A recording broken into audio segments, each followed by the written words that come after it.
giving. When I saw this look, I was like, I have to recreate this in some moment because I love a minty eye and Beyonce obviously, so let's do it. You already know we gotta get that 24-hour eye base on to make sure these colors pop.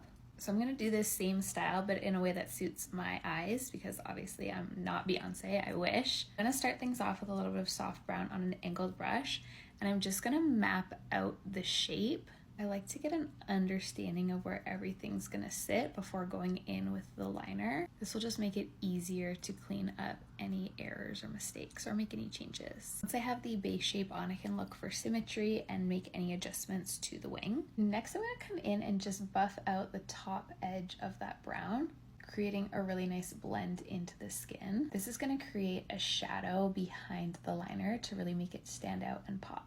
This is something that I don't really think was in the photo of Beyonce, but it's something I like to do to help my graphic liner kind of stand out. Something important to note is that I'm only blending on the outside. This inside part is still staying nice and clean. I'm also gonna wrap the soft brown along the lower lash line as well.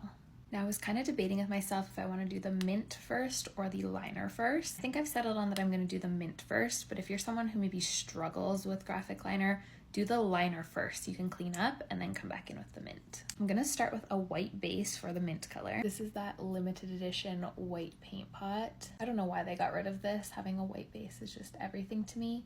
But you can use pure white chromoline or even just any white liner. It really isn't specific. I'm using a really stiff concealer brush. You can see how skinny it gets. It will just help to get into the actual cut of the crease. I want to try to keep all the lines as clean as possible. And then with the same brush, I'm just going to pick up Mint Condition and just start pressing it right on top of the white.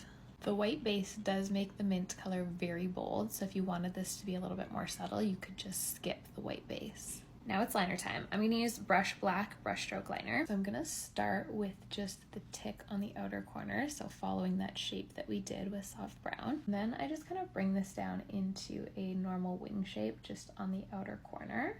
From there, I'm going to take my liner, I go down the wing just a little bit and start drawing that piece that goes into the crease. And then just very slowly and softly with the tip of the liner, I start following that line that we did with the soft brown through the crease. It is very nerve-wracking recording and doing this at the same time. I kind of skip over to the top of the crease here and start drawing that line, and then I can connect them together so that I don't get too far off of the path. Now I'm just going to kind of start thickening everything up, mostly in the outer corner. I'm going to add more to the wing here and kind of start pulling it across, and that's going to thicken up the outer corner as well. So you can see now how we have that thicker wing on the edge. I do want to keep it sort of thin and tight to the lashes as I go across the lid. Honestly, the hardest part is the symmetry. I also feel like this eye on me is rounder than this eye, so I can get more of an angle naturally on this side, but this side goes a little bit rounder, so I have to make some adjustments. So just cutting off some of the curves to make it a little bit more angular. Now something I do like to do to the top edge is take some carbon on a really tiny liner brush and just start to smoke out this upper edge. I just find it elevates the liner ever so slightly and makes it look a little bit more modernized. Just to make sure there's no gaps between my mascara and my liner, I am going to tightline underneath with some coffee eye pencil. I like to use coffee over black because I feel like black usually transfers to my lower waterline and that ruins the whole look.